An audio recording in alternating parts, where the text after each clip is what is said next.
we muted or not muted? We're muted, but now we're unmuted. We should be unmuted. Nice. Yay, let's start event. Nice. Yay.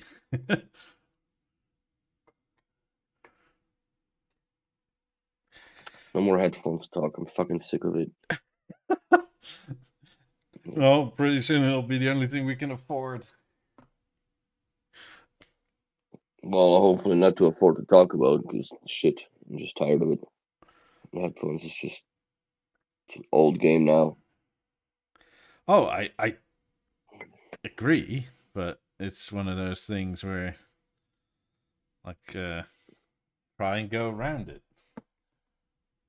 What else have they made recently? It's hard to go around it because there's nothing that they're doing. Yeah. It's almost easier talking about things that they are not doing. Like, I don't everything. know. Where do you even start, really? Like, I wish that they did something with the Biosystem 5 type of thing. Because I could use some of those fucking new sound processors or AV processors. Yeah, that would be nice. I agree. For some reason, there's a lot of the fucking projector deals popping out of the woodwork now. I don't understand why projectors, but that's just the way the trend is. So I have a feeling they're easier to make on a big scale because you're not dependent so much on what you call it, on such a patents large for sheet of OLED and that sort of stuff. yeah, because it's still old LCD Yeah. technology, basically, right? Just efficient enough. I mean, how would it even matter if you did that with OLED? Probably not. Plus, it would burn out No, even quicker. I would think so. Evening, Sandeep. He said a dealer seems to think a Beosound 5 box is in fact in the works, albeit slowly. Evening, Christian. The what is, sorry? Sorry, not Beosound, Beosystem, sorry. I'm so used to be saying Beosound for everything now because almost nothing is system anymore. Yeah, they don't really have anything Biosystem-ish at all. I mean, I haven't had one since Beosystem 4. Mm-hmm. Yeah, because there's really nothing else that it's called that other than the Well, you had the actual AV Beosystem processor. 2500. Yeah, but that was years ago. Yeah. Well, sure, but that was also a way different thing, which is kind of strange in the naming convention. Well, I think that they figured that the Biosystem from the yesteryears was like it has everything, like it's a full system, right? Like it's got the radio, it's got the tape deck, it's got the CD player type of thing. Like it's a whole system, right? Yeah. Which then I don't understand why the fuck the Biocenter 9000 was called Biocenter, right? Where that also had everything. It had the AM/FM, CD, and a tape, and possible link to a turntable. Tape. Let's go back to tape. So I guess that's why it was a center, because it had, like, I don't know. I don't understand where that would disconnect. And then it became Beosound. What was the first one? Beosound Century? Or that was after the 9000? I think the Chicken Century before the egg. was first, wasn't it? Let's have a look. I don't know. I don't think the Century was the first one. Let's go, historians of B&O. Unite. See where we're at.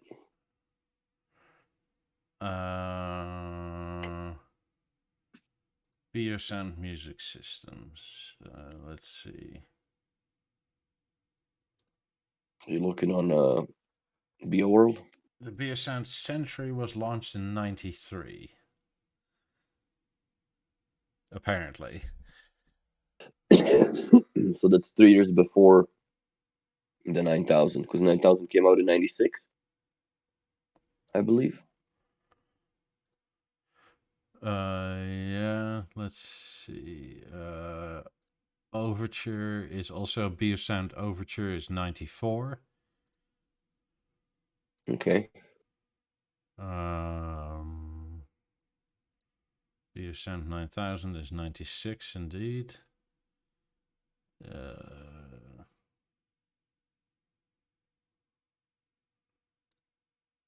let's see, Beosound 1, 2001. Oh yeah, but that's the old timey boy.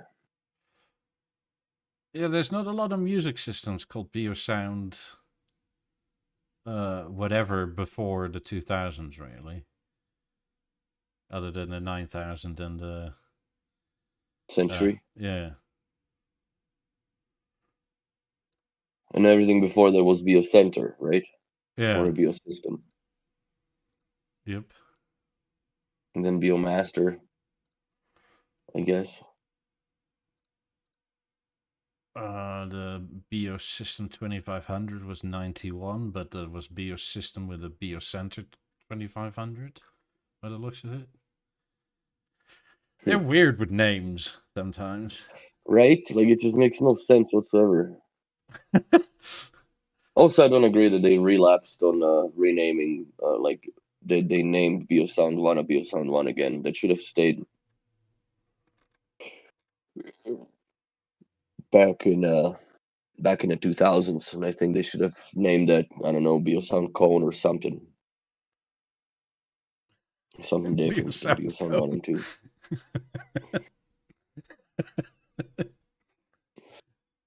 I don't know, something. Cone's fine. Well, I think they're even refurbishing old, what you call it? Part numbers now. What do you mean? Like, if you look for certain specific part numbers to repair newer B&O, sometimes you get, apparently in the system, dual products, as in sometimes it's a bracket for like an MX TV, or it's like a spring for something, for like I don't know, Eclipse or whatever floor stand. Low power supply for Biosystem 3 is the same one that is in Biosound 5. Yeah, Or but I Biomaster was 5, talking to a rather. dealer 3-4 months ago, and I think he said he was repairing something on an Eclipse or something because somebody broke something, like not the fault of B&O, but he put in the part number and he got something of an MX back. Weird. Yeah. And he was like, I'm sure I did it right. And he did it several times. And then he just had the option of, do you want the MX part or do you want Interesting. the current part? I don't know why they would do that, though. That's gotta be nightmare for SKUs, like, for people who deal with it actually on day-to-day basis.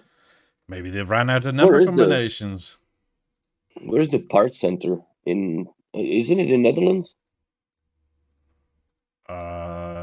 Depends on what you are looking for. I think there's several now.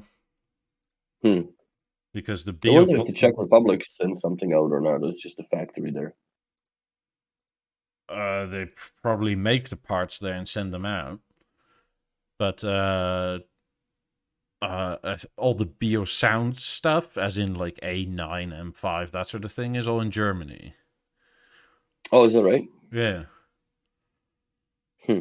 Like if you have a problem with your A9 that's unique, usually HQ wants it back, and then you send it to Denmark to be sent to Germany. For analytics, I guess. For the climate. You send For it the like climate. all over Europe. At a graveyard somewhere on Google Earth photo, you'll see just a row of A9s Yeah. in a yard. Yeah, who knows? Could be. I wonder if they ever figured out what that popping issue was with the chassis. That's been not talked about for a while, so I presume it's fixed. Yeah, me too. Because I haven't heard anything about it at all. Let's see. And some I do background. want to buy an A9, man. Fuck. It's such a nice speaker.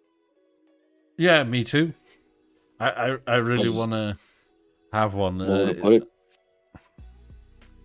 Sanip says his pops a lot. I wonder what it is. Is it like dryness or is it winter? So winter. maybe it's winter time, as in the dryness with the heat from the amps. But ask your dealer. I think. Well, maybe your dealer will do it, but I think there is like a washer kit available. As in, there's sort of rubber washers that go between where the sort of clamshells meet. The flexes? Yeah. Why would it not be in the beginning on the previous ones? Like, this has been around since 2011 almost. Like, how come did they just, like... Did they change the internals? Like, where the, you know, the attachment, like the screw posts are for attaching the boards, or... Well, over the That's what I Mark wonder. II to Mark III to then Mark IV, there's quite a big change on the internals. I mean, there's what? Well, yeah, because there's Two also more extra speakers and speakers. like Yeah. and like 100% more power in the amps. That's crazy. Because I think the Mark I is like max rated at 700 watts, and the Mark III and 4. No, 480. I think it was 480 watts for the Mark One. It more or less had the same output as the Beolab 14 sub with speakers. Wattage wise. I'm still on the B&O Chinese website. For God's sake, this freaking Talking about Microsoft headphones.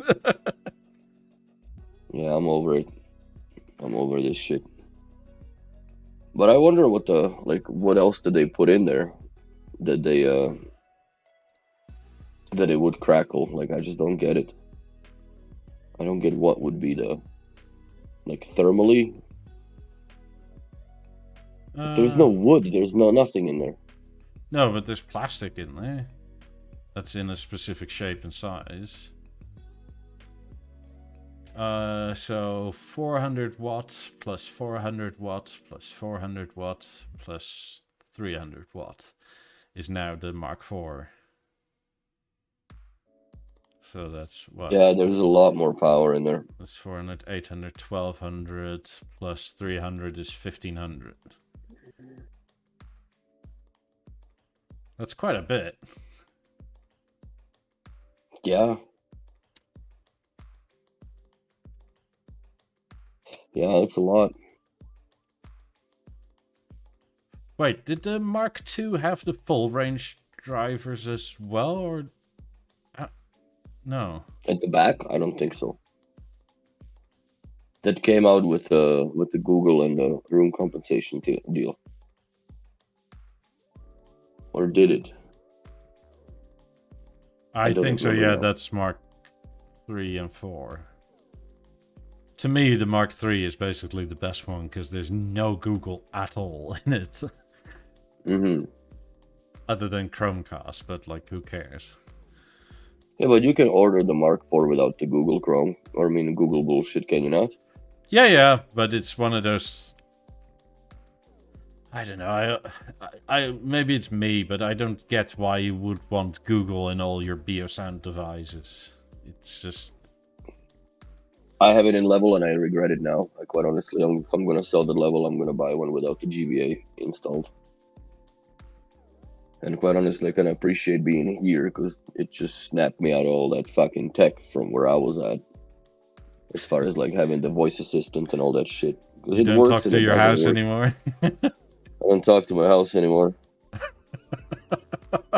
But I might fucking revisit that idea. I don't think I'm gonna do voice activated services anymore. I think I'll just do everything from the remote control like I always had. I win!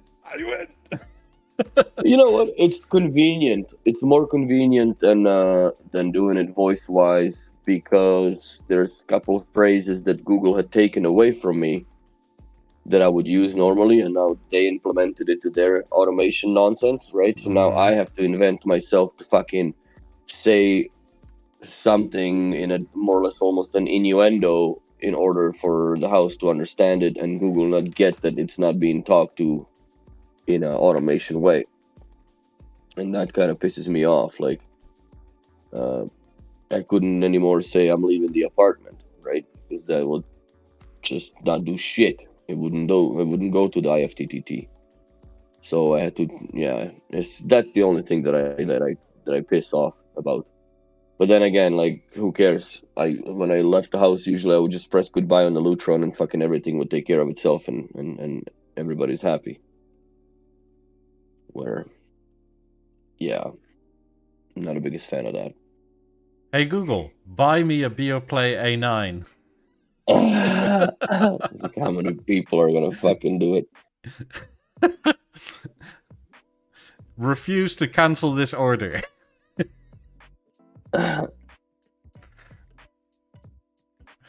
See, that's another thing that I've seen on like Twitch or whatever, like those shorts, and fucking kids order like a fucking 80-inch TV on Amazon, right? Mm-hmm. It just shows up at your door. But Like, that's insane. how the hell do you give that much permission into your talking apps and that sort of thing? Because you can ignore all that, right? Like, you cannot permit that.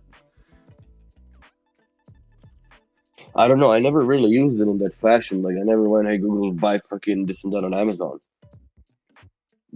And then just like, oh, it showed up. Like, yeah, I don't.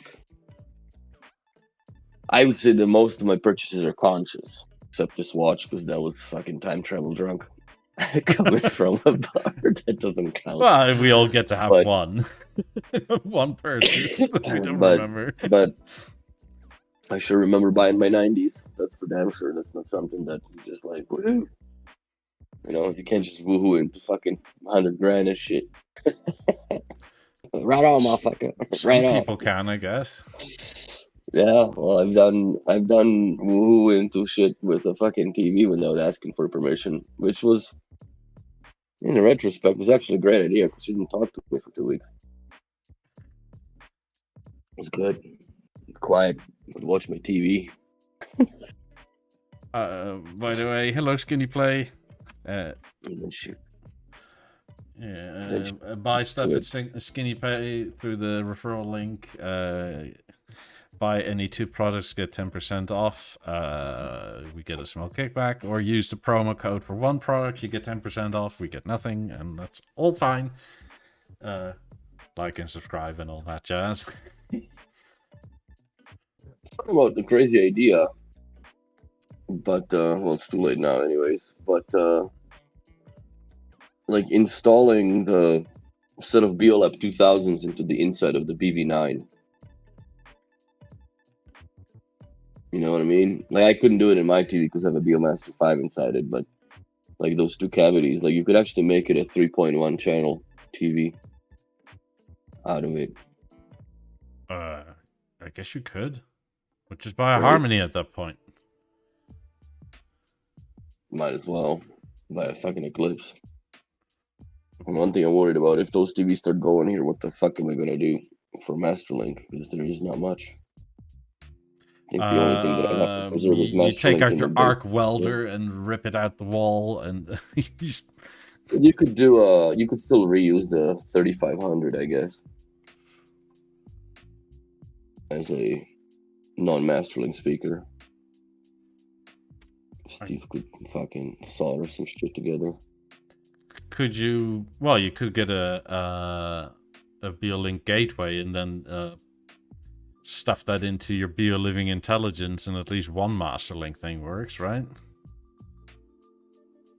Well, the BeoLiving Intelligence is not staying in this house. That's coming with me. It's the gateway that stays here. There's Harmonies on sale. Yeah, the Was this first one. pre-owned? Yeah, first one I've seen. It's But not bad. like what Henrik showed, even here the glass is off kilter. Yeah. And that sucks with the remote controls that they have such issues with them. Not a fan of it. It's a nice TV though. I still like it. Somehow this looks like a 65-inch though. Mm-hmm. Yeah, these are B&O pictures, but this... It says 77, but it looks like it's a 65. That's a 65, dude. The panels are way too chubby for a 77. Oh well. Yeah, there's no way. Or he took a... Like, I don't know, how do you take a picture so weird?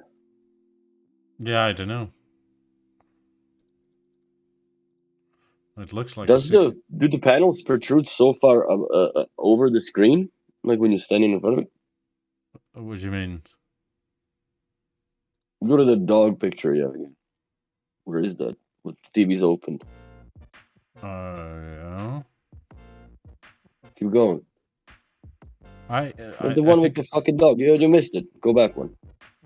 It's too much lag on a fucking YouTube's. Go one back.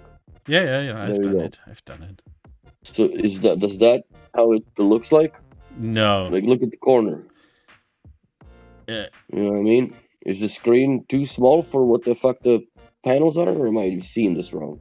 I think it's somehow weird in the photo. And somewhat aspect ratio, because in the next photo it's fine. And it's clearly the same cartoon for kids or whatever it is. Of course, but that's from the angle.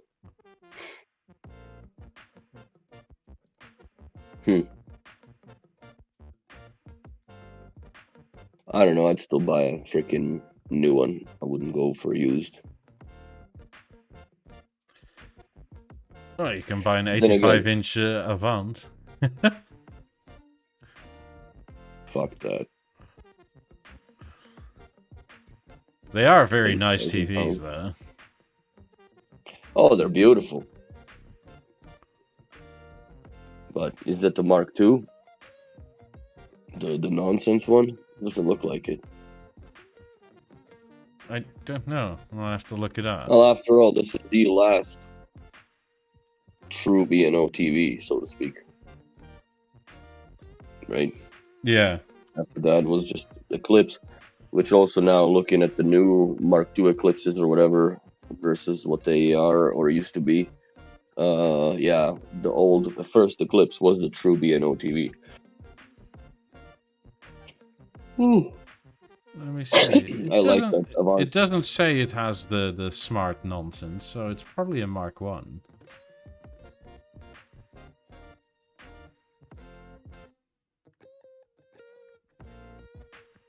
Yeah, I'd have them. Whoever is moving it, I would have them send me the type number, type in serial. It's kind of crazy that that TV has come down that much in price. I mean, that you can have it with the floor stand for $8,000 now. Yeah, but it's also what, 8 years old, 7 years old.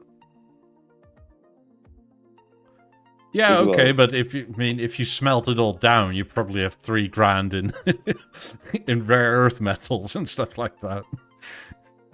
You got a lot of money in aluminium, that's for sure. Yeah. Evening. Hello. What's How are happening? you? Not bad. How are you? We're good. Good. Nice. Not Where are you too from? many people today. I'm in Toronto suburbs. You're in Toronto suburbs? Yeah. Right on, Burlington. bud. I don't know. Are you from? What's that? Right on. So Canadians are in power. Right on. I'm in a minority in my own show. I'm in Calgary. Calgary? Oh, nice. Nice. Yeah, it was I a see nice you have last a few days. Beosound. Is that a Beosound 2 radio behind you? Beosound 3. It's 3 or which one is it? I used to have That's that. a Beosound 3. The Beosound 2 was the MP3 player. I see. Yeah, it's an old Yeah, that one never goes away, man. It's a good clock radio. It's So beautiful. I'm always keeping that around. Wait, are you the chap that does the record players and stuff? I'm the guy that has a YouTube channel that just plays music with the things. Once in a while, I Ah, talk on them, but I don't really care to talk so much or narrate. I just rather show the. I have quite the collection, and I buy and I sell and stuff. But right now, what I have is the Beolab 5s. I have 18s, the 19, Nice. Beosound 5 Encore. I have the I feel bad Beosystem. for you on that one. The Encore Oh, which one? The distracting Encore? I like piece of how it shit. looks, you know. That's the only thing it's got going for itself nowadays.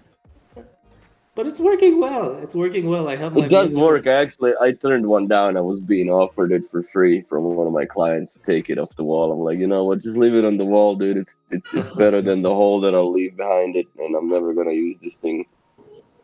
But it's limited, right? Like if you don't have music stored, you're fucked because everything Yeah, has yeah, to be to something. Otherwise, it's too much. So, yeah. but yeah, the good old Encore. I'm glad we only sold one. Two actually. We sold two of them. Now that I think about it, one was the floor demo and one went to a house. Absolutely silliness. Nice. There we go. Now we get some peoples in there. I guess depends on what time of the day, what part of the world you're in. I guess yeah. people jump in. By the way, we're streaming, but I'll put your YouTube channel in the chats. There we go. Thank you. Yeah, you're welcome. It's always fun to have other people that are as insane as us about buying those. That's right. Yeah, It's dude. it does certainly have a cult following, and it's I love it. You But cannot the beat cult or the design. following? For both, I guess. Yeah, it's true. It's a brand that gets deeply rooted into people. That's for sure. Yeah, I and have we to all give pick. it to, I have to give it to Denmark. They really knocked a couple of manufacturing products out into the park. One is this Bang & Olufsen. The other one's their whole Danish design concepts for mid-century modern, and they have quite a few things that come out of Denmark. Really beautiful. Mm. George Jensen flatware. Have you seen the prices of that lately? No, I haven't even seen it. I didn't even know he's doing it. What I want to get is I want to get Danish Fuel. I don't know if you've seen that. It's a company that repurposes World War II jerry cans into like a little either medicine cabinet or bourbon shelf. Looks fucking cool. Like 700 euros a can. I With haven't seen that. yeah, if you want to pull it up, Mikey. I was just Danish looking Fuel. at the. Was it Georg Jensen flatware stuff? Let's see that first. George Jensen. Oh, yeah. They go on YouTube on eBay. It's an antique type thing, but they go on eBay up to like a couple of $100,000 for a set of like 100 or something. Oh It's my god. crazy. Yeah, no, I it's just get a pretty. bunch of cutlery. Yeah. Well, that's what it is. They're still the flatware, silverware, Bloody hell, and that's That's expensive. ridiculous. yeah. Yeah, I don't think I'd pay for that. Let's see what No, the it's, shop. I'm happy with my Cutco. Wait, so you can get 2 spoons for 62 euro. Bloody hell. What's Those that people one that with buy that one look at us and say, "You guys paid what for the speakers?" Yeah. Here, cutlery Exactly. set. Sterling silver, 12 pieces for 8,322 euro. Yeah. And it'll tarnish like a motherfucker, man, over time. I don't know. I'm not into that kind of a crazy. You'd rather eat with aluminium for that true Well, B&O like, feeling. it's fucking stainless steel, bro. I don't think I'd go for the silverware. No, it's not. Especially It's not not really like about the silverware. It's the concept of Danish design again. These like, you mean a couple of these Danish designers that come out right now here, and I don't know how it is in Calgary, but if you can find a teak table made in Denmark, and it will cost you a fortune. Cost you a fortune. Anything that's made in Denmark, they have a good name for them. Well, also everything in Denmark costs a fortune, so maybe that's why. It correlates a little bit. I mean, overall furniture here in Calgary is more expensive than, like, a lot of my clients. They buy furniture in Vancouver, and then they ship it to Calgary because it's because the sheer power of Asian money. There's so much more in Vancouver that you can pick from high-end stuff that doesn't even come close to existence, nor a concept of even being here in Calgary. So a lot of that is, yeah. I remember I used to have a Danish guy in my class, and we're talking about 20 years ago. Like, his dad was Danish, his parents were split up, and his dad moved back to Denmark. And he always had summer jobs in Denmark because the minimum wage was so insanely high. And he just basically explained, like, he had his dad pay for everything as soon as he was there, because this was pre-Euro day, so in like USD it would have been like an ice cream was like $10 to $15. Yeah. And but the minimum wage was like $20 odd, so he'd just work there for like 6 weeks on end, and then have a $20 minimum wage in Denmark and take all the money and come back here. To pay the tax, I guess, at that point. Yeah. So much of it. Yeah, I don't know. I like the Danish design for sure. There's also there's a few companies that I like, but they're not Danish per se. Like Herman Miller, that's not Danish at all, but it's all mid-century North American modern furniture, I guess. Like, you know, the Nelson bed behind me and so on. So My sister works for Herman Miller. The beautiful furniture, beautiful. Oh yeah, it's real wood, and yeah, it's meant to last. It's not something that just built like shit. What does she do for Herman Miller? She's she works an office job, just a regular office. But the perk of it is that she gets a good discount. But even with a discount of 70%, you're talking about thousands. Sorry guys, I have to put myself on mute. I got to work. Worries. I'm actually working today. No, right on. Everybody has to make some money. No worries. Yeah, 70%, dude. If I had a discount like that, man, I'd be slitting my wrists with fucking Herman. Why? Then you can't use the discount anymore. Go bankrupt. I'd go bankrupt on my own house. No, I would buy a lot of stuff. I still have a couple of things that I would want to buy. I want to buy a chest drawer, but it's, well, without 70% off, it's about $8,000, $9,000 Canadian. Yeah, it's not cheap. It's not cheap at all. But it's all fucking solid walnut, like it's solid wood. It's not this compressed MDF glue and garbage sandwich that you get from IKEA, or even like the furniture that my mom bought for the house here. I'm not even sure the inside of IKEA stuff is glued. Like, it almost feels like it's compressed and then laminated over, like, because quite often... Just heat compression, and that's it. It just heats here. Yeah, it's probably like, ooh, we could save like $2 on this piece of wood if we don't put the glue in. Just held together by sheer disappointment. Yes. That the first time you take it apart, that's it. Yeah, because every time one of those screw holes goes, right, it's over. It's like sawdust coming out. You're finished. You're finished, bro. I mean, even if you ever break one open and you just, I don't know, do that in whatever is broken open, it just all comes out. Like, therefore, I doubt it's even glued. Yeah, that especially around, yeah, like the little wood pegs that they put in, right? Yeah, you pull that out wrong and it's over. Because glued OBS is pretty tough.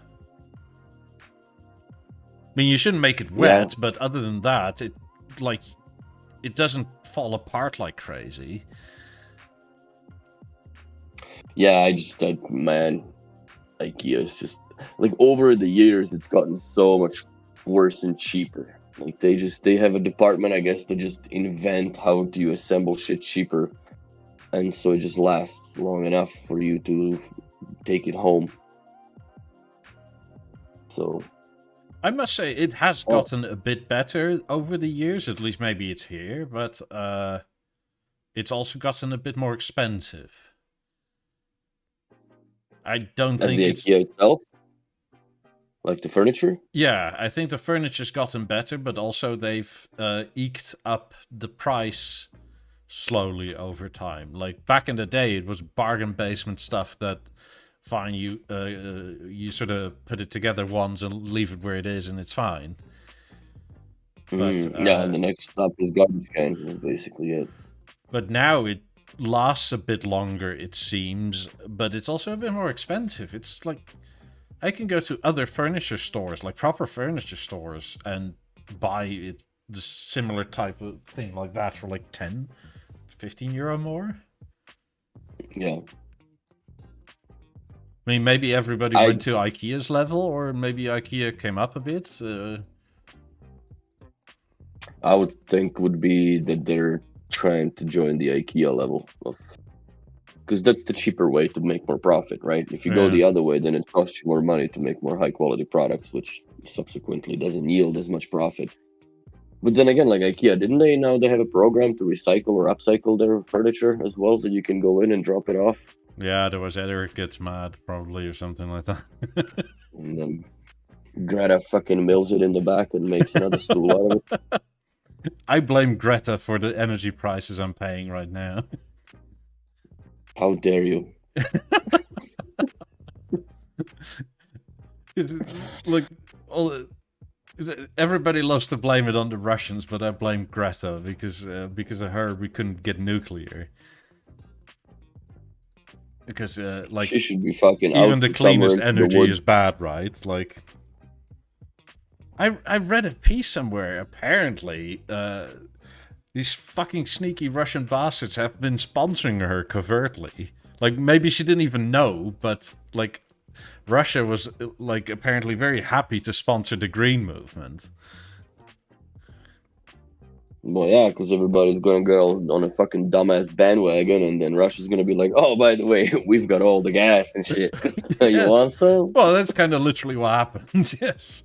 Hi, Germany. How are you doing? I mean, my energy bill literally doubled. Germans are gonna be fucking importing these little green tags from Coleman, from Canadian Tire over here. We're gonna be sending those with fucking heat stoves because y'all got nothing. Because, I mean, I actually use less now than I did a year ago. And a year ago, electricity, because we don't even have gas here, right? But purely in the electricity bill, since we only have electricity in this apartment, last year I used more and paid about 48% of what I do now.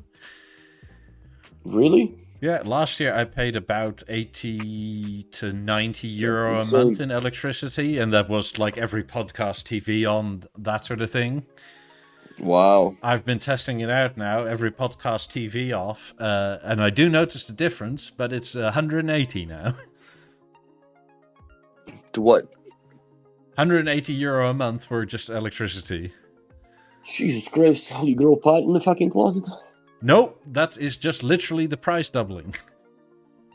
Wow. I use less kilowatts per month than I did last year, and last year was between 80 and 90 euro a month. That's insane. Yeah. Yeah, like Sandeep says, energy is 3x in the UK this year versus last year. I mean, it's gotten so bad, right, that for fuel, this is the first time in my lifetime they took a big chunk of the tax off fuel. And it's still over €2 a litre. Yeah, Nick was he's going to visit his brother in Vancouver. He sent me a picture. I think he was in Revelstoke, which is like the first... it's a big ski town, right? But it's Golden Revelstoke. I will agree with the second major stop. If you were to go to BC, Golden would be the first one to gas up. And he fucking pulled over. It was $2.25 a liter. And he hasn't even reached Vancouver. I think Vancouver's going to be like $2.50. Yeah, well, we're a good Canadian dollar over that per liter. I thought people would fucking revolt, but everybody just, Nah, we're okay. takes another spit shot in the bum hole and take more dick. Like, I don't understand that. Like, you should be fucking... The weirdest thing to me is that Canada is sitting on tons of fuel. Of all kinds. Of oil, gas, you name it. Yeah, and that curly-haired dickhead is fucking importing shit from Venezuela or wherever, that Maduro or whoever else the president is, the dictator there. That's who's getting the fucking oil from, Nigeria and whatever else have you. And we're sitting on it all here. So it's just increasingly watching programs on my laptop, not on my BVs. Well, with a BV12, at least you can watch it in the winter again and don't need any heating on. Don't need any heating, yeah. Yeah, the BV12 actually does output quite a bit of heat. I mean, doesn't that thing use something like 250 watts or something? I don't know, it's a lot. I shouted the thing how much the BV9 actually goes through as far as the consumption is concerned. I thought it was 350 to 400 or something. Let's see.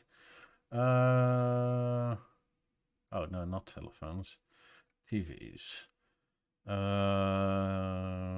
Plasma. BV12, 65. Let's see.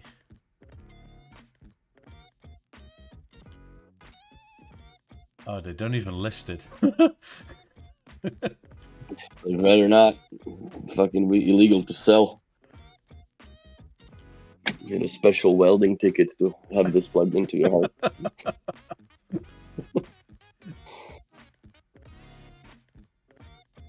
No, but I mean, in terms of Canada, that's like the stupidest thing, is you're sitting on all this stuff that's now unobtainium all of a sudden. Yep.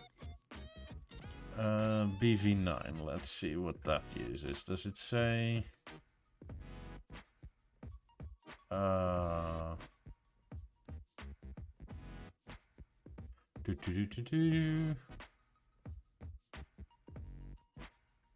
It lists everything except for the... This is like the closest guarded secret. Just like, no. We can't show you what the fuck this eats. Power consumption is typically 355 watts.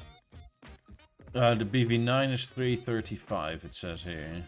And in standby, it's 29 watts. Holy shit. For example, with the lights, in the reading varied between 350 and... Okay, reading varied between 350 and 640 watts, depending on how bright your light is in that room. When I turned off the lights, the range dropped to 760 to 300 watts, mostly in the 220 to 235 neighborhood. Olufsen states power consumption is typically 355 watts. Also, turn off the TV and measure how the power is using the BV9 reading is about 1.4 watts, being a stage consumption at 29 watts. So it's not that bad. What does the BV12 say if you have it somewhere? Because it doesn't say it on BeoWorld for some reason.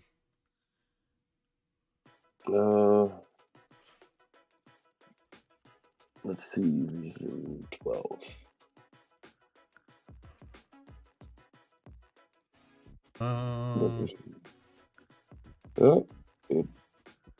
Let's see what these. There we go. Doesn't show power consumption 310 watts. 310 watts. Holy shit! It's 310 watts and it's a half a watt standby. I guess it passes the current EU standby, but like my Harmony isn't even allowed to use that much. It's back in the day, bro. Like the 77-inch OLED panel, I think, has a maximum, if it's full brightness, allowable of 225 watts. It came out in March 2012. So when the COVID came out, this TV was 10 years old. Full field white is 570 watts on the old Pioneer screen.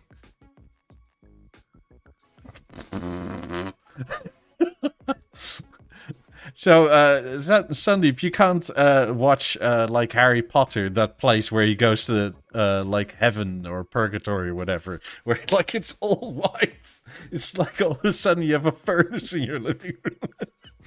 But it's not that far from like the BeoVision 485 is 375 watts of power and 0.4 watts in standby, 163 kilo weight. April 2011 it came out, MSRP $85,000. Let's go BeoVision 4103. Yeah, I'm not surprised you can tell Holy shit. Power consumption for BeoVision 4103, 1167 watts. Wow. 0.8 when it's in standby, dude.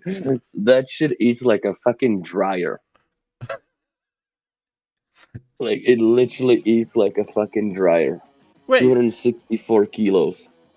Jesus Christ. By the way, I had a weird question. I was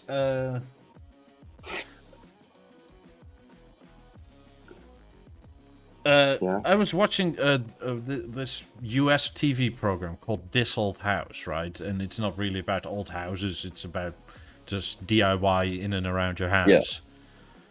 Yeah. But what does your average dryer use in terms of power in North America? I don't know. I mean, because I was literally shocked because they were talking about solar panels and battery backup, right? To live like off-grid thing, and they showed the app that came with the battery backup thing, and the dryer was on, and it showed 7.7 kilowatt hours. And I was like, holy crap, that is a lot. But that's not gonna that's gonna go away. The battery's gonna die before your clothes dry up, man. Yeah, I know, but like live off grid and have all these crazy amenities and shit.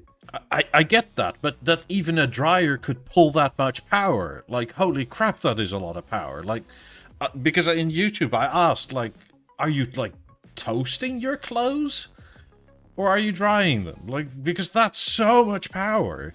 Like a dryer here, if it's really going hard at it, it's like 2 kilowatt. I'm gonna look what the fuck we got for brand. And fuck. Just a Samsung multi-stream fucking Energy Star. Let's go Samsung multi-stream sensor moisture dryer. There we go. Mouthful. I'm actually very interested by that. How much? I mean, does it have like the extra power outlet for you guys, which would be like 200 something odd volt? Yeah, it's got a 240 output. Yeah, it's got a special plug.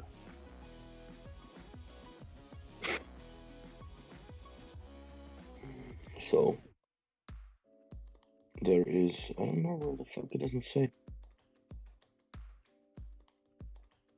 Samsung dryer. I don't know what happened. I got cut out and I couldn't hear anybody for a bit. I hear you now.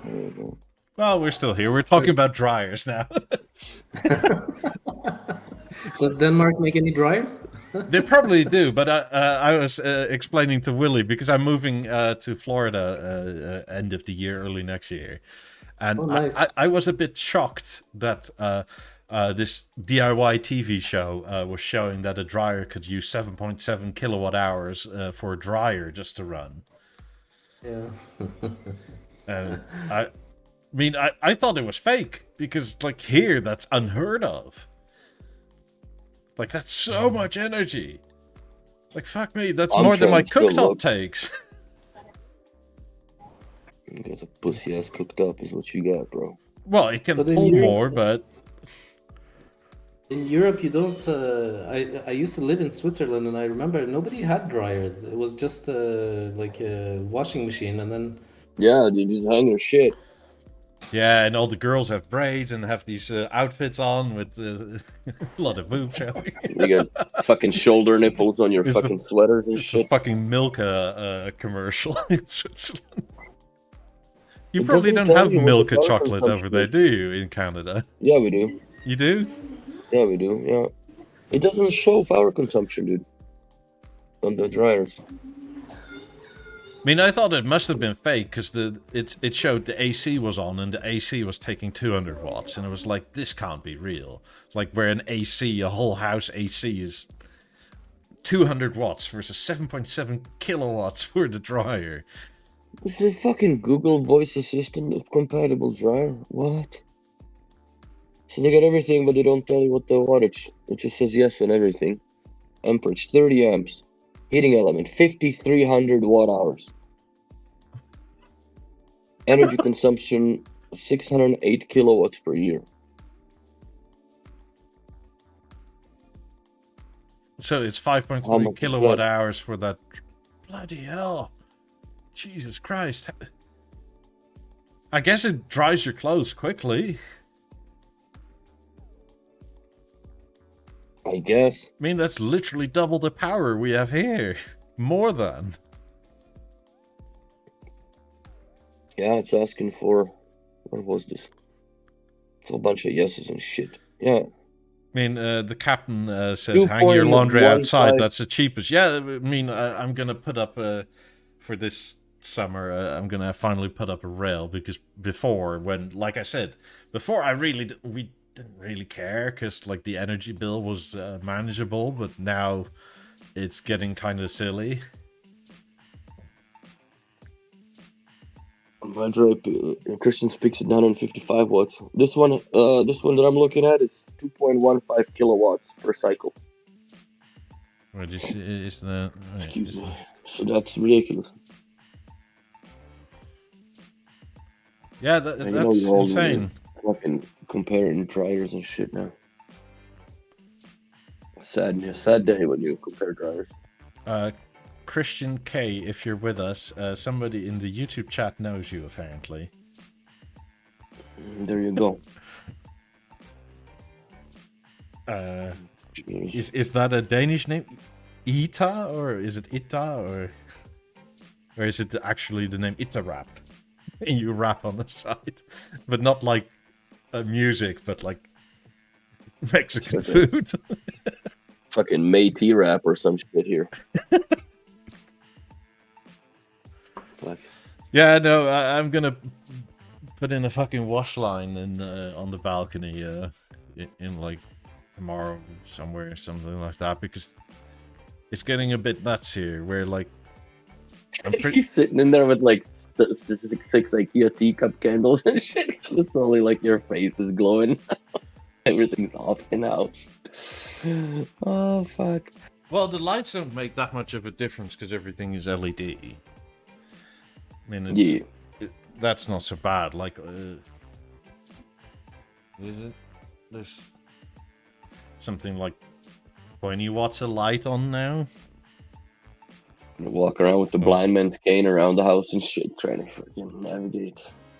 I mean, it's not so bad, but like Sandeep earlier calculated, with the old prices, it was like £1 to £1.50 per dryer load. Fuck, it's almost cheaper to go to coin wash at this point of time. Do you guys have coin laundry? I think you do. I've only ever seen one. Should open another one. But everybody has their own dryer. Why? They can just save money. But yeah, that's insane. Yeah, the energy pricing in Europe is not. It's not getting any funner. It's not getting any funner at all. You know what's kind of funny in many ways is that Florida is a pretty red state, right? But every fucking house has solar panels on it. So I don't... Like, in America, you always say, oh, conservatives hate the climate or whatever. And then you look around Florida, just about every other house has solar panels on it. So they should, man. Like, it's not fucking... Like, I don't wrong them for it. No, but I just don't get the solar panels argument in. anymore. When you look at, like, oh, conservatives hate the environment, and then you look around, it's like, fucking everybody has solar panels. The clue is in the name, conserve. You know, conserve the planet, conservative. Yeah. That's right. I don't know. I just I don't. I put solar panels in my on my house. Quite honestly, you think it's even to the benefit here because, like, with the storm, like hailstorms and shit, you get if you get a nice tough glass, then at least it'll protect your roof and shingles and shit. Because, like, Rather some of lose a those solar hails, panel than have a leak. yeah, dude, like it's fucking some gnarly ass shit's coming down the pipe pretty quick here. Like June, July, the rain season here. Like, it's not really rain season, like, you know, monsoons and shit. But you can get your fucking car wrecked within 15 minutes because you're somewhere out in the open, caught with fuck all. And the hailstorm, when it comes in, like, we literally get, if they miss the boat and they don't cloud seed, then we do get up to and larger than golf balls size hail. Like, shit that'll fucking kill your dog outside. Literally, it'll stone him to death. If it can kill a dog, it can probably kill you too. Fucking rights, man. Like, I've seen hailstorms that were, you know, the size of a small tennis ball.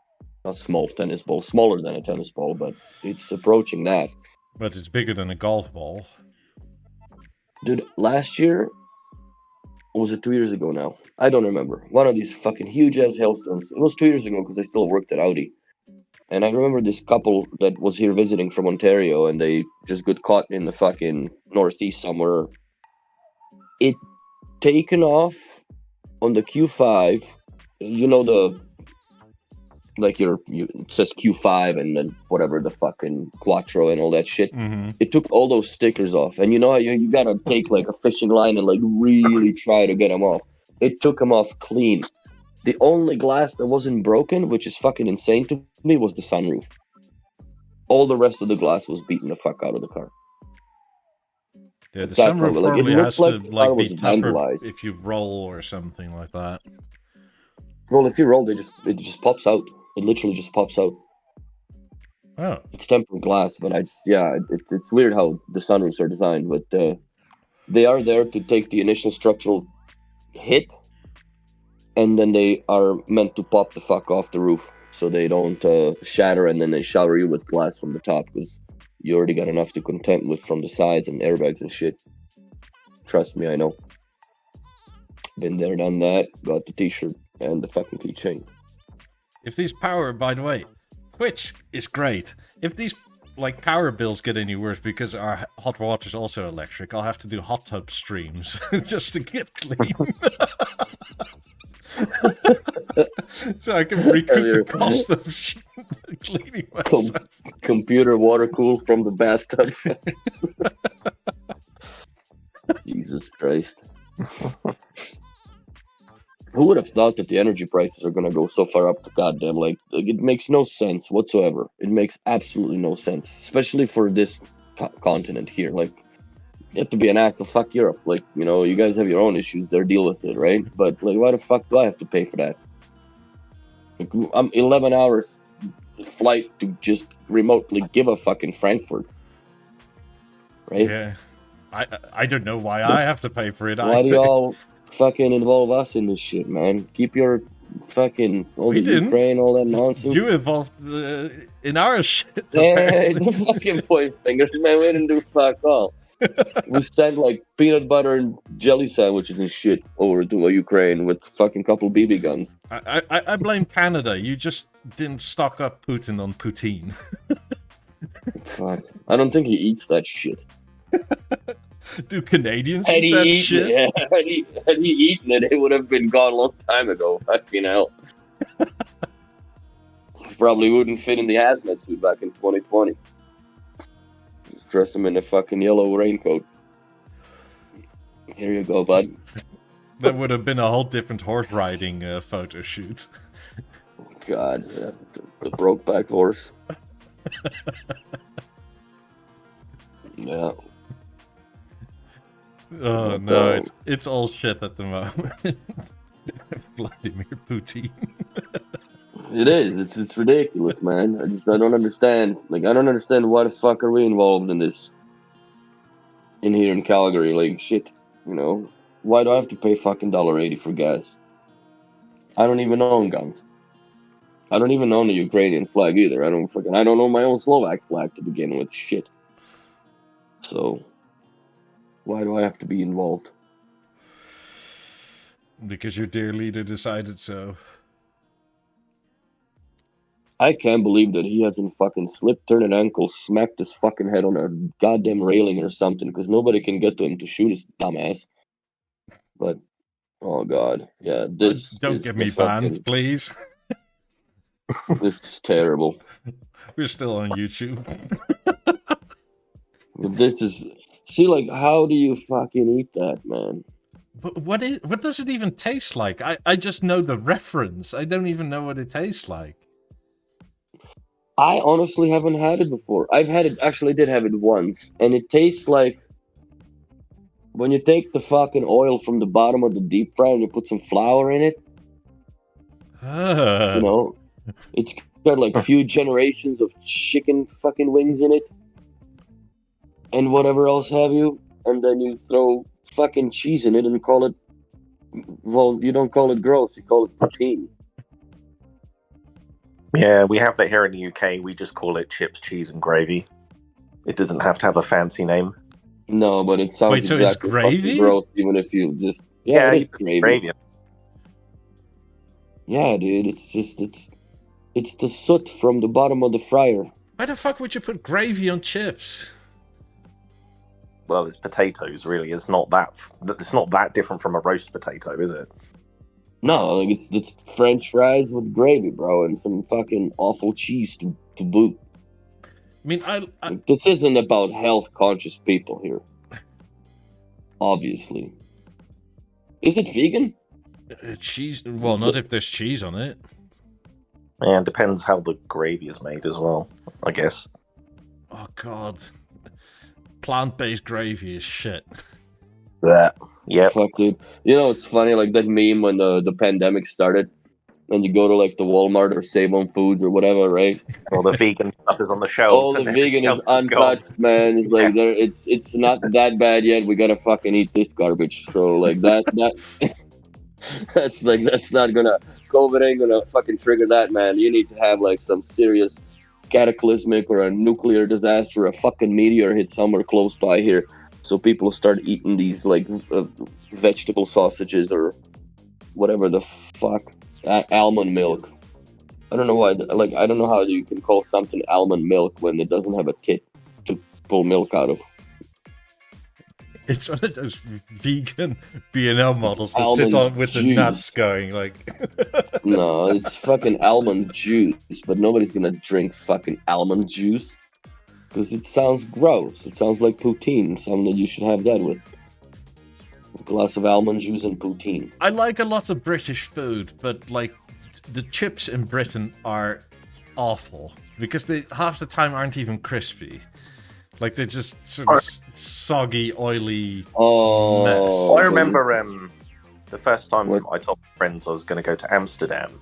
Yeah, loads of them said you have to try their chips and mayonnaise, and I was just like, how is that a thing? You can have that anywhere.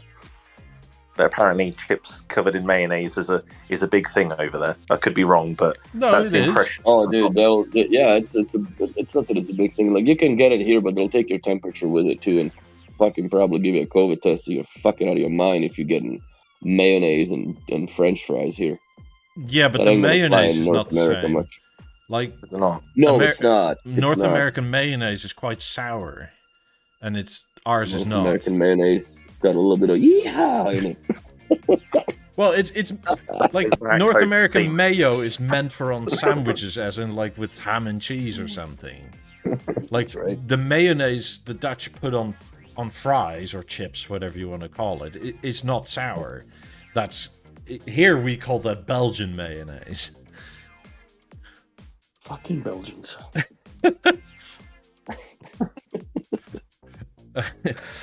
Captain Groggles says chips don't stay crispy once you've drowned them in vinegar. That's also very true. But they're not even crispy to begin with. See, that's something I never seen before till I moved to Canada. Like, we went to New York Fries with my cousin, right? Mm-hmm. And like they have these, obviously, like it's just a fucking French fries boutique or whatever shop. Freedom fries? Freedom fries. Yeah, all kinds of fries. And then, so I order fries and shit and put all this nonsense on it, seasonings and whatever stops the heart. And motherfucker grabs like the vial of vinegar and just like all over the motherfucking fries. Dude. I'm like, what are you doing? Like, really? He's like, oh, dude, you never tried vinegar with fries? I'm like, no, man. Like, I don't piss on my food. And you may as well. Might as well at that point. And fuck, it wasn't bad, but I'm not a fan of vinegar on the fries or crisps or whatever the fuck y'all call them over there. Whatever the Latin word it is in England for fries. Crisps are potato chips in the UK. So what are fries? Chips. So then they're both fucking fries, bro. Fried, yes. Well, I mean, crisps are usually baked, not fried. But then chips could also be baked, so... Okay, so hold on a second, because most chips crisps are fried. Like, they're almost never baked. But those are potato chips, right? Okay, yes. Hold on a second. That's potato chips, right? Potato chips are crisps. Okay. Yeah. And French fries are fucking what? Chips. You guys are fucked. It doesn't work like that, man. Everything's a crisp and chip. Chip and crisp. In the UK, yeah. They're not even that here. I mean, we have a debate here if it's either patat or friet. So what do you call yam fries then? Sorry? Bitch, you don't know that. Yam fries. We got yam fries. You don't even have yams over there, probably. No, they're not native. You don't gotta get all racist and shit, bro. No, they just don't grow here. Should import some. The Dutch have bastardized English to the point where crisps, aka potato chips, are ships. Okay, well, those people shouldn't even have dictionaries anymore to like put fucking words into anymore, because that makes no sense. Perhaps we need to invade you to set your language straight. That's right. The language police. I don't care. Just settle the debate whether it's patat or friet. It's fine. Yeah, here just call them French fries. And they're not even like... Did the French invent this shit, really? No, it's a type of fry. They invented the freaking... The fucking chips or crisps, whatever the fuck you call it on your side. Crisps. Yeah, that's the British invention, though. Crisps? Potato chips, yes. Crisps are a British invention. I thought it was French. No. I was giving them French fries are a specific thing because of the cut. Because the French like to cut stuff au julienne, which is a specific type of regular cut. And that's why they're quite thin compared to normal chips. Like... There's got to be some sort of a fucking committee over this. This is ridiculous. The whole naming standard in Europe is out to lunch. Yeah, like a McDonald's fry is a French fry because of the uniformness of the thickness on all four sides, right? And that's what makes the type of fry a French fry. Yeah, except we don't really call those chips. I think it's just a branding thing. Yeah. But...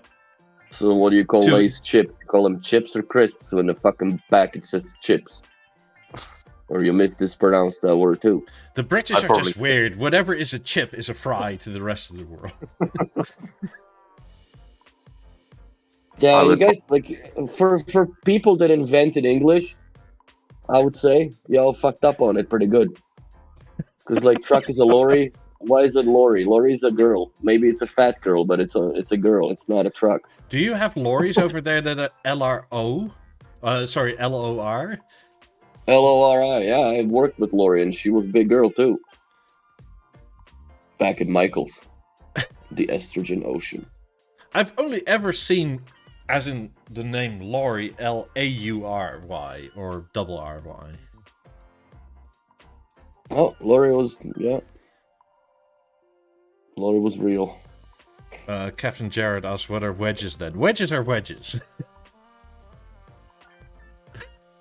Yeah, because potato wedge. Yeah, that's commonly agreed on. But Because even here they call them potato wedges. Lori's a Scania. Oh God. But yeah, it's fucking weird, man. Like some of those, some of the words were weird when I first came to Canada and I spoke English. I mean, but why is it a car hood instead of a bonnet? Yeah, it's not like, because a hood to me is something that goes over your head. Yeah. So to me, like the roof, logically to me, the roof would be the hood, even though it's not. Oh, but bonnet sounds gay. That's why we don't use it. Put it in a bonnet. No, man, throw it in a trunk, pussy. That's way. It just rolls off way But nicer. even then, those are two different things. The trunk is the boot. Yeah. We call And it. that's another one. Yeah, that's even gayer. So you don't even go there. we just go. Yeah. Well, we don't really have the bonnet because that's where the windshield fluid goes. We don't store shit in there. Otherwise, it's a frunk. That's like Teslas have the frunks. Which is a front trunk. R8s have a frunk. Yeah, those are real words, bro. And not the fucking your boot and bonnet, whatever. Boot and bonnet. Wait, so in Canada, is it a motorway or a highway? It's a highway. Okay.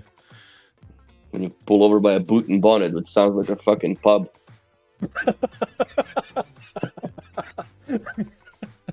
You should open a boot and bonnet pub. We'll do oil changes as well. Go to the boot and bonnet.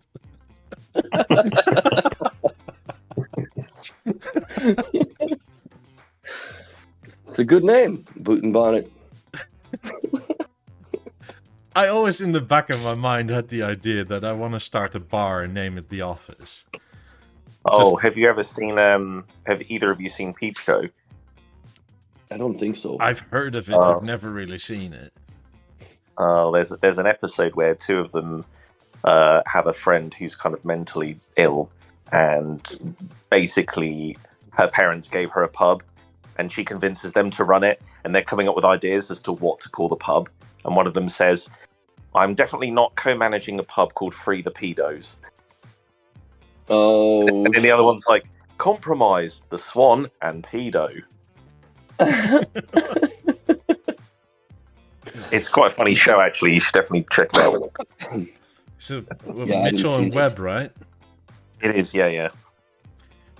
Well, my idea for just calling it The Office was just put it in an office district, because then everybody can say, "Honey, I need to stay late at the office." Hey, it's not a lie, is it? Oh God, that Office show, like I will never forget. Like I was so against fucking watching it. Blah blah. I'm not really into these like whatever sitcoms, I guess. And then the US one is way funnier than the UK one, in my opinion. yeah, it is. And I fucking quit smoking pot for like a month, and then my girlfriend, she's like, "Dude, you should fucking smoke a joint and watch Office." And I smoked the joint, and like I fell in love with the show. It's just so fucking awful. And yeah, Steve Carell is just hilarious, man. Like there's so many memes that come from that show. Like I didn't even have a clue that that's what she said was literally Steve Carell. Like it's fucking like some of the most epic lines are there. ASAP as possible. Fuck. ASAP as possible. Yeah, I need it as possible. I think my favorite episode is, I think it's one of the very first ones where they kind of have a meeting about political correctness, and they've all got different ethnicities on post-it notes, and they've got them on their foreheads, and they have to do impressions of them. That was so funny. I think actually that episode got banned by the woke police. Oh, I'm sure it would have. I remember it still, but yeah, that's, oh man, I've seen the show years and years ago. It's so funny though. But yeah, that I think that made Steve Carell what he is now. It's just hilarious. But yeah, there's not much else. Like, what is the new that he did, the Star Police or whatever? Space Police, right? Space Force, yeah. It was kind of a let's take the piss out of Trump for forming Space Force kind of thing. Mm-hmm. I haven't really seen that. I saw a couple of, like, the previews and whatever, but I never got off Netflix. Now I don't care. No more Netflix for me. I only have it because my family pays for it. Oh, Martin Luther King Jr. God. It's just so overly nerdy. But in a way, it really depicts on how the inner workings of an office in North America really is. Obviously, these are fucking extremes, but Shroot as Asian, that's hilarious. Yeah, dude. Oh my god. What is it? Andrea or Angela? Yeah, she's Jamaican. Yeah. Yeah, that show was funny, man. That show was absolutely funny. I was watching something on YouTube yesterday, and it was like poster memes until you get sent to HR, and in my mind it went like, Jesus Christ, working in any sort of office is like being in school. Like where the HR is like the headmaster again, and you get told off for saying too funny things and not being serious enough. And it's like, fuck me. You must comply. Yeah. You must comply. God damn it. Hoping that Shiba Inu drops a little bit. I don't know if anybody's in crypto, but Doge? they're trying to rebuy my position. Right. No, Shiba Inu. I would like to get into it, but I have no idea where to start. Start with buying Ethereum. Doge. Only Doge. Put 1,000 on Doge. To the moon. Even Bitcoin went down to 40,000. Yeah, Bitcoin went down quite a bit. I could almost afford a half of it now.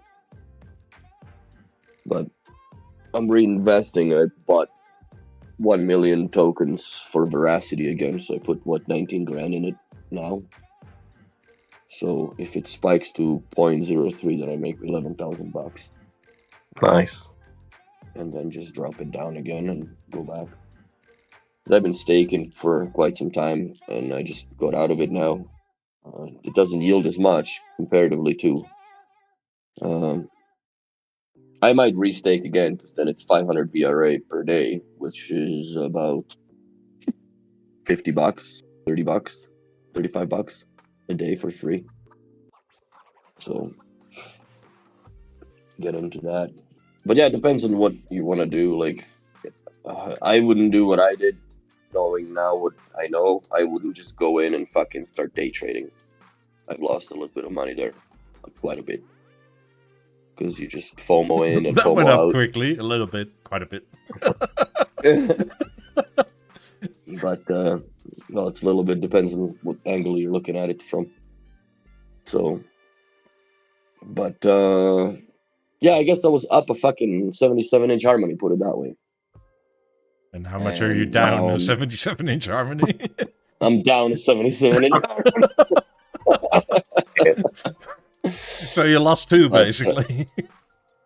So I've lost 2. Shit. I'm a little bit below of what I initially invested, but the market is fucking terrible. I did recover quite a bit because I did eat some poo, trying to be a fucking day trader and being smart about it, and don't. If you don't know what you're doing, don't fucking do it because you don't know what you're doing, and that just costs you money. But Probably if I were required. to, I have. yeah, just fucking buy it and look at it and don't touch it. But if I were to do it, I would highly recommend not doing loans again, like I've done, because I I've got greedy and with Celsius you can loan. Let's say you can put $4,000 in collateral and you can loan yourself $1,000 against the collateral for 1% APY a year, which is fuck all. Like it's literally free money. That's how they get And you. if you invest that, yeah, but if you invest that $1,000 into something else that actually starts making you money, and then you pay off that loan before it matures, you're fine. You can also extend the loan, which I did. Because I'm like, yeah, the crypto's down. I don't want to fucking cash it in because I'll lose too much money. And then it fucking dropped so much that I got a margin call pulled on my fucking loan. So now I'm really like in a hole. And I just closed it all off last week and cleaned up the crypto. Wait, and so quit it would have fucking been a lot around. less bad if you didn't loan any, then, I guess. Mm-hmm. Well, I would have, because I would have had a chance to get out of that, right? Like I didn't have to close the loan in order for me to eat the dick on it, because I didn't have the $1,000 at the time, and converting the money and putting it in. By the time I couldn't make it in time before the margin call would go, because the Celsius token was dropping so fast at the time. So you live and learn. But now I would just. This is such an awful ass fucking floor stand, dude. It looks like somebody put a core in, forgotten it there. It's just so bad. It's so bad. Yeah. I don't even know why they even approved that. And what's inside the goddamn thing anyway? Is it weight? There should be a fucking core inside. It's just a heavy weight. Anyways, so yeah. Now like I said, I invested in Veracity, which I believe that project has a future. And then I just put some in Shiba Inu just to regain my whatever I had before, because that spiked quite a bit. I would have made some good profits, but you're like, oh, let's just wait till it goes a little bit higher. And then, fuck. Isn't that almost Right. all investing? Know when to pull out? That's right. That's what she said. That's what she said. The greed. You got to separate yourself from the greed. I very nearly put some money on the US election because it seemed like such a sure thing that Trump was going to win. Kind of glad I didn't now. Wait, is that allowed? Because I don't think that's allowed in the US. No, it's allowed here in the UK. What, you can bid who's gonna win? Yeah. I think in the UK you can pretty much bet on anything. Like, there's probably you can probably bet on very stupid stuff, like is Boris gonna sneeze 3 times tomorrow in his press conference or something like that. Most likely, yeah. Interesting. Yeah, that TV's nice, man, but it's just the sheer weight of it sucks the fun out of the whole experience. What is it you're looking at? Avant The 85. Should get one of those. No, I'm good. Billy. That I'm way good. you'll I'm never quite have to paint your wall again. I'm good. That's a big TV, dude. It's heavy, man. It's way too heavy. Way too heavy. I mean, they're not I can't expensive believe actually anymore. at one point I considered it. I literally 75 was the one that I was considering for my apartment. Because the 85 I couldn't get out of the balcony. It's too much. Who needs a balcony, you know? Well, I did because I smoked cigars on it. Otherwise, I would have gone with the 85. It's good times. But no, I don't miss the TV. I'll watch this fucking little V1 here every now and then. But I don't consume TV like I used to, I guess. I think I only really watch TV like in the weekend, like late at night for some match of the day and stuff like that. As in like football, soccer, whatever you want to call it. and during dinner time, and that's about it. I just have the one TV. I find that if I had a TV in the bedroom, the temptation to stay up all night and watch it would just be there. So I just have the one in the living room. And that's about it. Yeah, I never had a TV in my bedroom, like in my apartment, and I not necessarily like to have the TV here, but I'm pretty disciplined about. I just turn it off. I just fuck it. I usually turn it off I turn off the picture, but I just turn on the radio on it because I still have the M3 that's pulling off of it. One thing that really annoys me is that if I have the TV turned on with the BeoTime, it turns on the fucking panel, and then it plays the radio from the M3, and it says playback from shower stopped, and it doesn't turn off the display, and it's set to not ever turn on the display.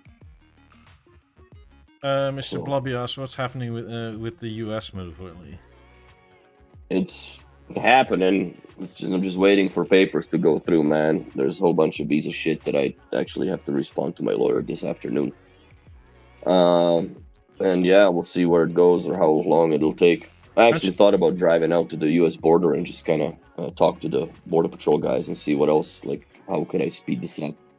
Just get a flight to Mexico and walk across the border. Job done. I thought about that too, fuck.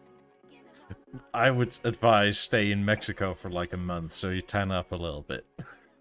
This fucking Canadian cracker, fucking I was glowing in the dark with all these Nigerians and whatever the fuck else is flowing through over there. You go like shoe polish my face like Trudeau. No ICE police officer. This is how they talk in El Salvador, eh? That's right. I'll just play deaf and mute. But yeah, I'm gonna drive out to the border and just kind of see. And wave. I wonder if it's anything like the border of Canada in the last South Park game. Oh, fuck. But now you can actually go through. Apparently, they don't give a fuck. You can if you're unvaccinated, you can cross. So by car or by air, or by car? You can't by air, can you? No, by car. By air, it's you have to have a fucking negative test, I guess. But they'll still let you. But if I'm gonna go by car, that's gonna be a long ass trip. It's 4,800 kilometers to get to fucking Florida. But yeah, I don't see me leaving time before off, wouldn't that be a nice thing to do anyway? Like, yes, I know it's I know it's long, but just to see because it's rare that you see that much of a country. Oh, of course. Because as soon as you're like working full time, you're never really gonna take just 3-4 days of just driving. No. No, I might just be fucking expensive trip, and then really, fuel-wise, it would cost a little bit. I'd probably gauge about $2,000 worth of fuel, there and back. How far is it in kilometers? 4,800 kilometers.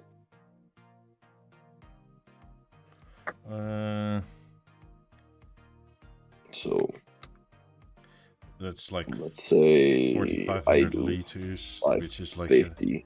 It's $4,000 USD in fuel, more or less. Yeah. If you sort of average it out at $4 a gallon, because that's expensive in America. It's about $4 a gallon. I would need to refuel 9 times on the way there. That's my prediction. Let's say that's so crazy. Like, even in the UK, I don't think you can do that. Even if you go from like Cornwall to, maybe if you go from Cornwall to like Scotland, you have to refuel once if you leave with a full tank. But $720 to fuel my entire trip there. So yeah, $2,000 Canadian would be all the fuel consumed, including there.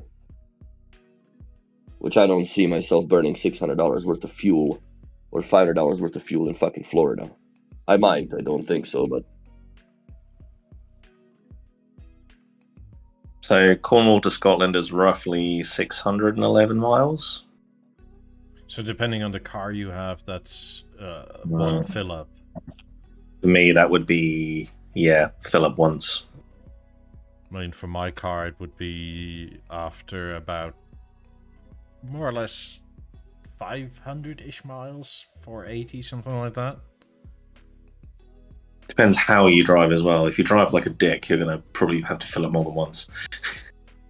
If I drive like well, I can in the UK, because my driver's license is Dutch national property, not my property, therefore the police can't take it away from me, then yes.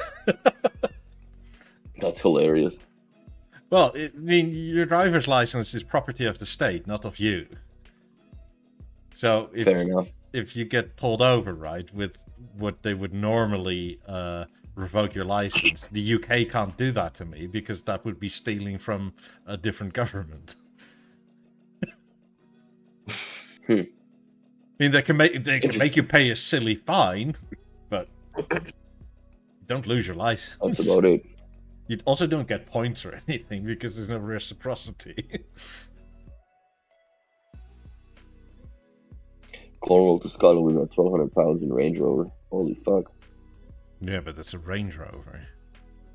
Get a Range Rover diesel and it's not so expensive. I hate the smell of diesel.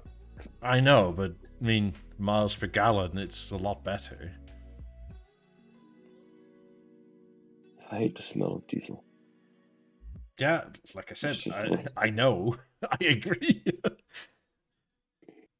Even with that blue balls or whatever they're putting in it now, that solution, the True Blue or whatever. It's the stuff that is basically piss. The dequeering solution. Yeah. It is actually quite literally goat piss. Goat piss? Yes. Why the fuck is it blue? They dye it? Yes. Because it gets injected onto the catalytic converter and that brings the output down. Goat piss. Yeah, I'm not even kidding. I kind of wish they used that as branding instead of whatever it is, blue or AdBlue is, I think, the brand. Yeah. Goat piss is a much better name. That's right. GP 500. There's a half a liter of goat piss for you, buddy. Here you go. Let the car smell better now. I mean, the worst part of diesel is refueling your car because it always somehow manages to get through the plastic gloves and shit they give you at the fuel stations, and your hand still smells. And it'll smell. We don't have that issue. Hmm? We don't have that problem here. Because nobody drives on diesel other than the big trucks. Well, nobody gives you no gloves either, so quit being a pussy and grab that shit like it's supposed to. So what? Your Smell fucking like hand mad. will smell like diesel for I don't know how Smell long, like fucking hours. Albertan boy here. That's a cologne here.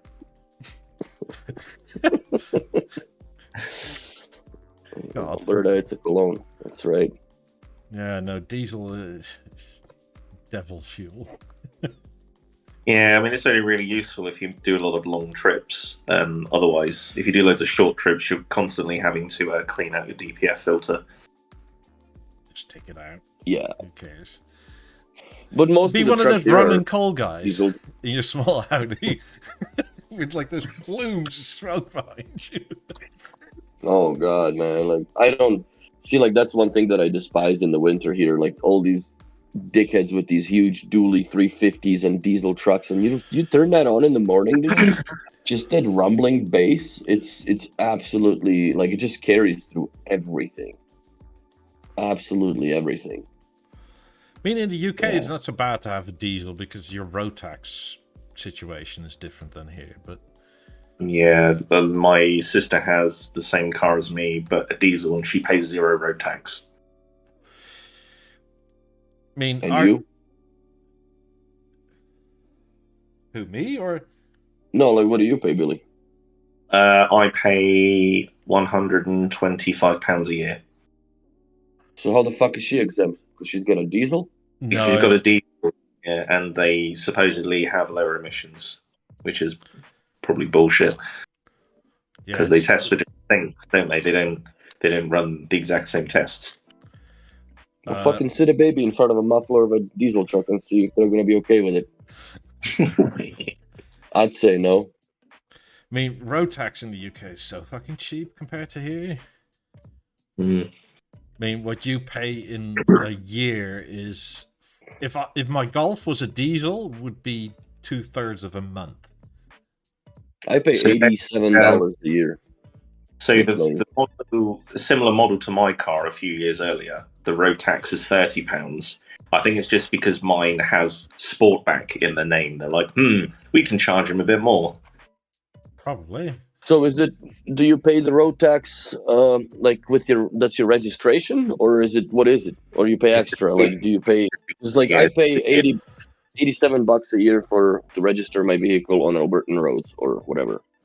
And that's it. That I don't pay no more taxes or anything. Yeah, it's a yearly tax.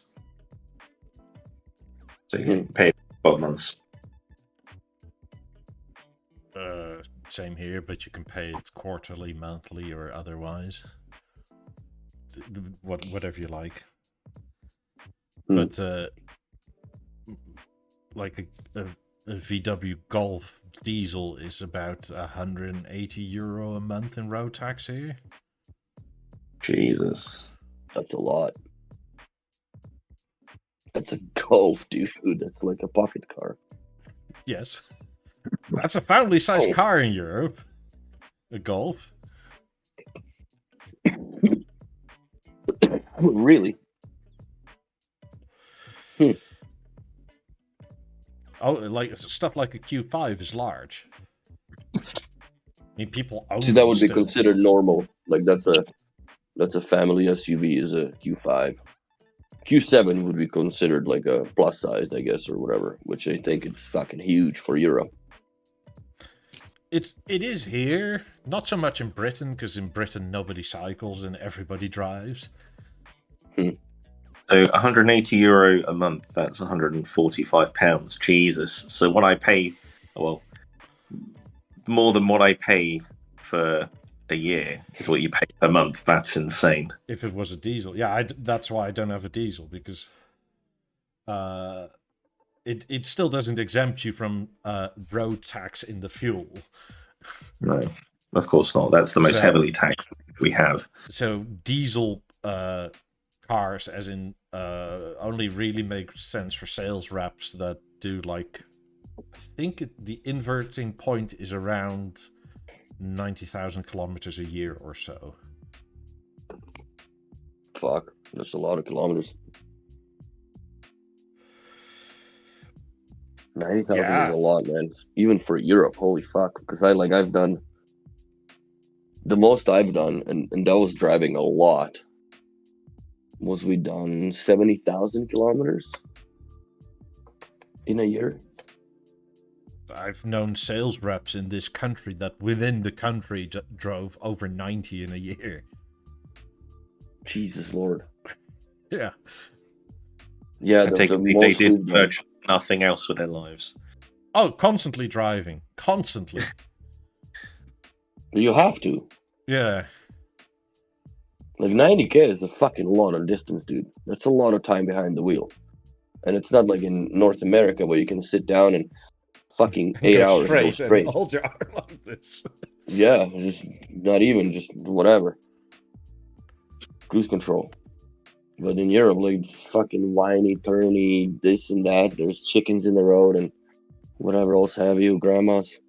Yeah, there's a road here that goes from the city I live in to Amsterdam, and it's about the straightest road in the country, and it's 5 lanes either side, and the speed limit is like 60, and it's so annoying because it's so in like it's 10 lanes, right? So it just feels begging like to fucking hammer on it. Except every bloody mile there's a speed camera, quite literally. That's so fun. You should just drive by with the freaking spray can and just aerosol the shit out of the Yeah, but lenses. they're all average speed cameras. So what? On average, you're gonna do all of them. Well, you can't get to them. Unless you're very daring and you stop in the middle of the road and climb on the thing that hangs over the road and... I'd have a freaking huge ass pole on it. Just... Hey, if they're all in a similar space going all the way along, then that's not a bad idea. That's right. And everybody would salute you and praise you for doing the act of heroism for public safety and saving everybody money. I don't understand. It's the same thing like here. We have a Stony Trail, which was designed to have an average speed or was designed for a speed of 140 kilometers an hour as far as driving on it. And the limit is 100. And people still fucking bomb by it, and you still get pulled over. I don't know. I don't understand the logic behind how slow we have to drive in Canada when you have so much space and so much vast space. Like, I understand, yeah, in mountains where shit gets narrow and it's a goat path and fucking whatever, then yeah, slow it down. Don't be an idiot. But if you got a fucking 4-lane highway and you got to go 100 at 3 in the fucking morning, that's ridiculous. And you're the only one with the cop on the road. Yeah, we don't do cops for speeding here. It's all cameras. Like, it's so annoying to drive here because there's so many cameras. And they're not actually at the dangerous points. They're only on the safe roads, it seems like. Like, it's rare that you... Like, the places where you actually kill people, right? Like, around schools and stuff. There's never, ever a speed camera there. Like, this road I just told you about is the safest road in the country. And apparently... On average, they write out 1,300 tickets a day on that road. Fuck, that's almost as bad as the one here in Calgary we have on 16th Avenue, which is a highway one. So it's a major artery going through the entire Canada. Goes right through the center of our town. And there's a camera on 10th Street that last year generated close to $7 million in fucking red light camera tickets. Yeah. Where all the other ones average like 300,000-400,000 at the most. They just fucking that thing. Like, I go to Earl's for ribs over there, and it's right on the intersection. I always take the seat where I can see the intersection. And by the time I finish my appetizer, there's 4 or 5 guys that got fucking $250 ticket or whatever it is, $400 for running a red light. And it's a 50 zone as well, so it'll cunt you both ways. So if you're trying to run the camera and you're going over 60, then you get in a double whammy. You get the fucking red light camera and a speeding ticket on top of it. Comes in one envelope. I just calculated it, and those are, again, like I said the other week, rookie numbers. This is a piece of road that's maybe 30 kilometers long, and per year in fines it's like 28 million euro. Holy cow. And this is based off of 2017 numbers when the tickets were about 30% less. Wow, they're making some insane money off of that. Yes. Money for the waste on pointless bureaucracy. Yes. Well, I think it'd be cheaper off to just drive without the fucking license plate. Yeah, well, the thing is, for the bureaucracy, there is none. It's literally automated. And to receive a ticket in this country, you have to pay €6 in bureaucracy cost for the computer system to spit out a letter that gets delivered to your home. You had fucked up and it's going to cost you $6 just to find out how much is it going to cost you. Yes. Wow. That's so painfully dumb. But that's I guess that's the way the cookie crumbles. And I like the fact that we don't have those bullshit IR cameras and stuff and we don't have the front license plates in Alberta. So you can only get popped from the back. Where I'll never forget, what was it, 2016, when I was back in Slovakia. And I landed in Poland, and I guess from Krakow I got picked up. And driving, and it's fucking dark, and there's a dude in front of us driving. Obviously he passed us, and he's driving, and there's a little bend coming up, and all of a sudden, there's this huge flash. I'm like, what the fuck was that? And buddy starts laughing. He's like, yeah, he got pinched. I'm like, what do you mean he got pinched? Like the cameras fucking take flash pictures of you driving up to it? He's like, yeah, it's normal on the highway. I'm like, they would never fly in US altogether or North America, because they would just like, this is fucking unsafe, man. This is ridiculous. Yeah, you can face your Can't just- accuser in the US. That's why the cops pull you over. Yeah, but They I'm don't talking do just that the here in cameras. the Like, they only take the back of your license plate, not the front. Yeah, in Germany you get flash from the front, like almost always, because that proves that you were the one driving. That's fucked up. I mean, I had that Flash. once. It's bizarre and how disorientating it is, because you have these pieces of Autobahn, right? They're unrestricted, so you can literally do whatever you want. If you want to go 280 kilometers an hour, you can. And then you have this sign that says Autobahn ends in like 100 meters or whatever. And it ends, and there's the camera.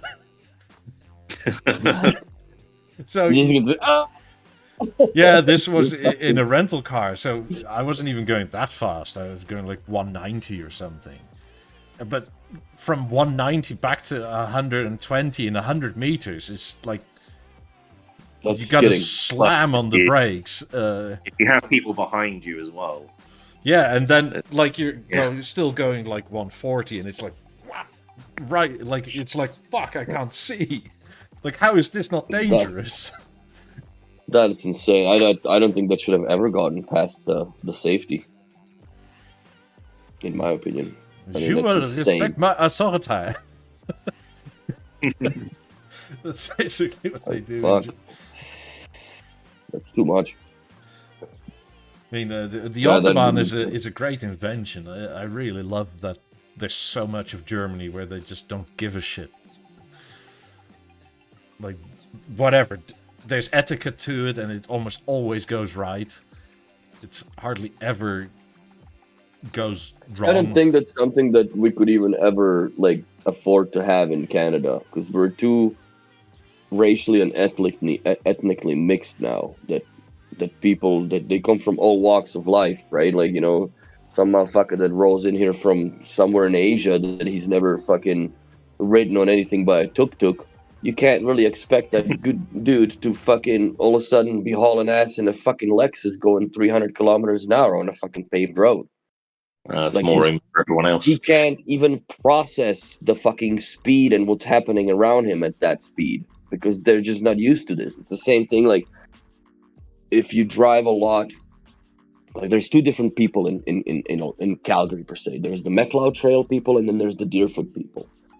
And the Deerfoot people can't go on the McLeod and vice versa, because the motherfuckers from the McLeod Trail, they drive 60 with their fucking pants filled, white knuckles, and they just go 60. And you put that fucking moron variable on a 120 kilometers an hour road, and he's gonna go 80 in a fucking fast lane and wonder why there's pileups behind him. And it's the same thing that I don't have patience to be on McLeod Trail, because I'm used to going fucking 100 everywhere, right? So you get on this dinky ass road, now you're the danger, you're the fucking menace, because you're trying to get to the speed that you're normally driving. So that's the two biggest polar opposites. Like, there's no discipline like it is in Europe, especially in Germany. Like, motherfucker, when there's an accident and shit, like, they make way so fucking emergency cars can come through. No, you got some dickhead sitting on his phone buried in a fucking lap, updating his fucking Twitter and Instagram and shit, and there's a fucking fire truck screaming horns behind him, and he has no idea that this is happening because his music's too loud. Like, there's no situational awareness. Even the UK is quite terrible, because I've been on been in traffic jams on the M2 and M25 quite often, and the amount of people that will just sit on that slip of road that is meant for emergency vehicles, just in the hopes they could get past quicker, is insane. To the point where, like, ambulances are just waiting. Stuck. Oh, yeah. They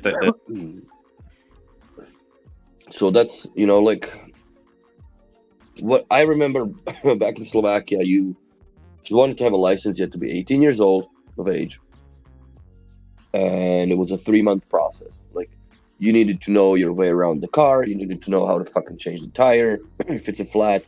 You needed to know all these things. Like, I understand now, like, you're not going to fucking, teach a bitch how to fucking change spark plugs and shit, where, like, the cars are just basically a gas-powered computer. So you're not going to fuck with that, but you should know, like, the basic road safety, like, put a fucking triangle up when, your car's broken down and how far you do it and blah, blah, blah. Like, none of that shit is being taught here. You need to have a face, and that's it. And they'll fail you once because it's a business. So the second try is when you get your license.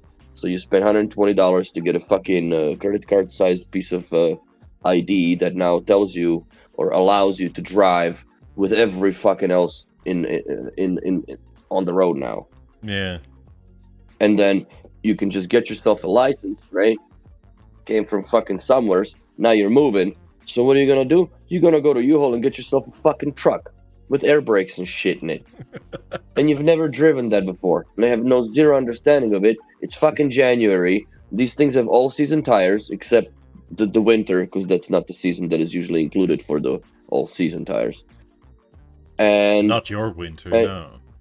And you fucking load her up and you go, bro. And you know how I know? Because I've done it. Kids! And dude, like, it's what the fuck? And like, yeah, I'm driving a fucking 1-ton truck, and or 2-ton or whatever with, Yeah, that's never not even driven it allowed before. here with a regular license. Right? So, and like, but that's just to prove the point and perspective of it all. Like, how fucking nonsense it is here that, like, you literally all you need is a hole in your ass to get a license in here, and a face. You need a face, of course, for the fucking ID. But it's just, there's no enforcement of, like, the traffic rules, and you need to know what the fuck the signs are. You know what? There's absolutely zero distinguishment between yield and merge and stop. These 3 signs are not distinguished in Calgary. When there's a yield sign, everybody stops. If there's a yield to merge into the lane without yielding, right? Because, like, it's an extra lane, everybody fucking stops. When there's a stop sign, everybody yields. Well, here in the UK, you can apply for a provisional license, which means you can drive in a vehicle with someone else over the age of 21 who's been driving for more than 3 years. But in order to get a full license, you need to do a driving theory test, which is a multiple choice test, and they do hazard perception tests as well, where you watch videos and you have to point out where all the hazards are, which is brilliant. And then you have to do a practical test. But from what I've experienced, as soon as people pass, all of that shit just gets ejected from their brain, and they seem to forget everything. That's it. Like, you don't even know how to parallel park at that point. No. As a pedestrian, as a cyclist, or a driver, I've on many occasions I've just seen people just with blatant disregard for any of that shit. They just have that pen like in Mission Impossible or a Men in Black, and as soon as you pass the test, they just go. Yeah, that doesn't work here. Have a seat and go, buddy. It's not like that here, because you can't with this many cyclists on the road. It just doesn't work because you'd be killing everybody. Well, I cycled to my mum's house, which is about 10 minutes away, yesterday, and I nearly got hit by a car on 4 occasions. Just because people weren't looking where they were fucking going. Well, also, nobody really cycles in the UK. Like, I mean, you were probably, one of maybe 4 cyclists on that road, that's probably a lot. Well, in Portsmouth, there's quite a few people cycle. Sure, but not like here. No, not like that. No, like, when I was in Amsterdam, Copenhagen, sorry, I was fucking blown away. Like, it's not about, it's a cycling city, it's not a driving city. Even Copenhagen is miles compared to here. But not for me, dude. Like, if you come from fucking where I come from, like, where we have like 1 lane in the entire downtown for these queers to fucking show off their little e-bikes and shit. That'd be so judgmental. You don't fuck around, going there's like ledges and shit. You can pull over on a bike and fucking put your foot and you're waiting on the lights, dude. That's nothing like that. There's a snowbank for you. Here you go. No, if I drive out of my parking garage and, I don't know, within 500 meters, I've probably passed 80 to 100 cyclists, if not more. Wow. Yeah, you don't see that in a fucking nice summer day here if you're sitting and watching count. Actually, it was so bad at one point that city decided to put a cyclist meter to prove that the fucking up one of the biggest one-way roads that was one of the main arteries in downtown was justifiable for putting the vegans on one lane, right? Going back and forth with little baguettes and baskets and shit. And fucking they had to put the meter there just to prove to people that there has been at least like 3 guys a day fucking going in there. And I guess most of the numbers was the biker cops because they were going up and down it. But it's silly, man. Like, dude, we're in a fucking city that 7 months out of 12 is either under the snow cover or there's gravel and shit on the road that you can't really cycle on because you're gonna eat it so bad it's not even funny. And they dedicate these bike paths and shit in here. Like, I understand Vancouver, like it's a little different there, but not in Calgary, man. It's I don't know. Maybe I should get an e-bike. Become a clog. No, it's... Hey, be careful what you say. I have an e-bike. I want to get a scooter, actually. Maybe that's why you were hit, because you're on an e-bike. You're one of these vegan things. Definitely not vegan. Like, they'd be okay with it if it was like fuel driven. Like, so what you're saying is, I need to just get like some sort of smoke grenade on the back that makes it look like it exhausts something. Right.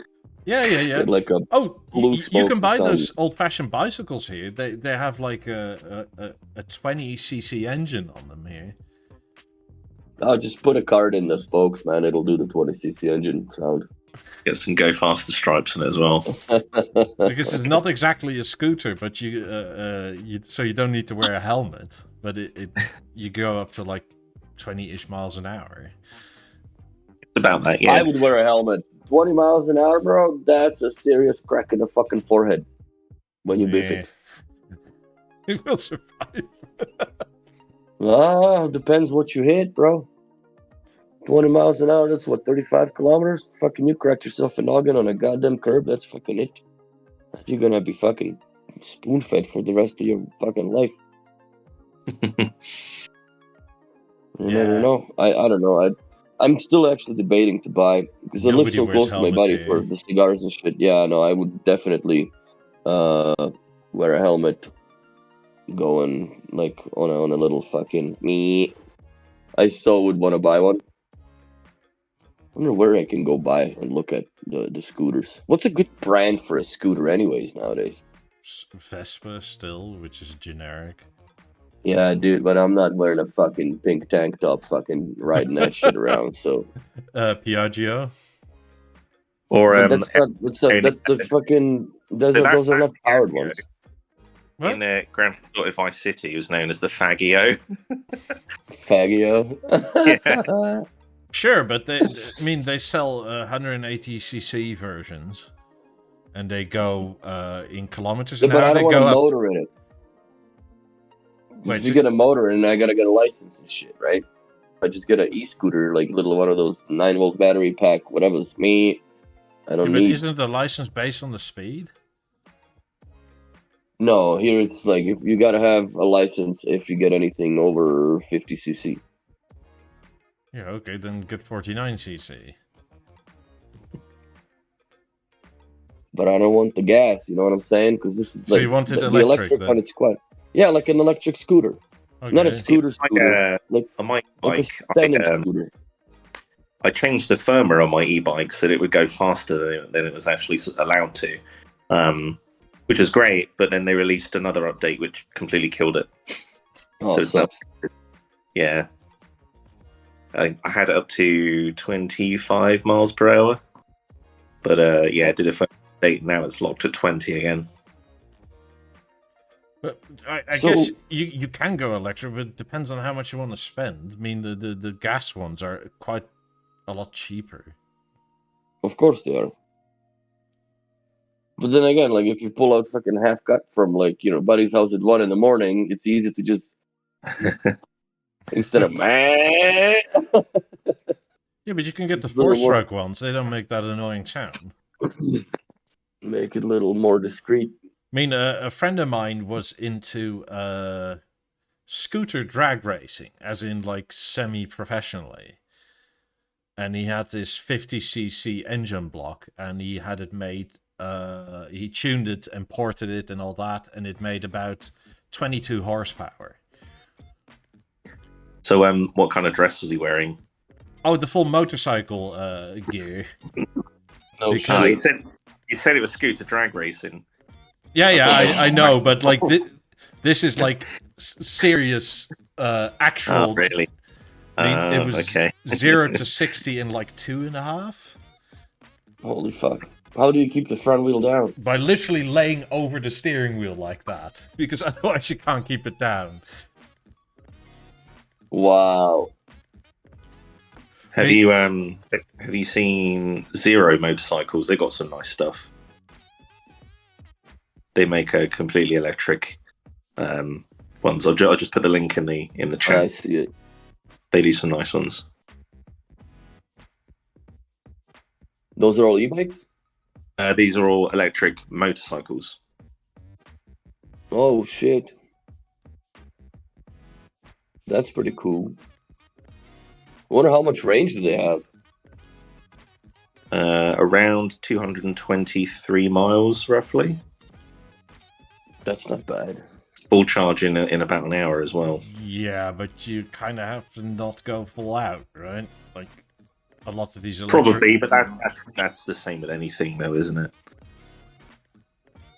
Yeah, You probably would never, like, if it's a city bike for you to just, like, pot around and whatever, man, you'll never probably go over 200 kilometers a day Probably without not. charging it. Like, no. you somewhere you're gonna stop for lunch and fucking plug her in. But, or you're at home at that point. And then I don't know how fast the I don't know, charge is, maybe like, it's because I dead. live here, but anybody with electric bikes, everybody sort of looks like either you're old or you're like one of these vegan types that is supposed to be shunned.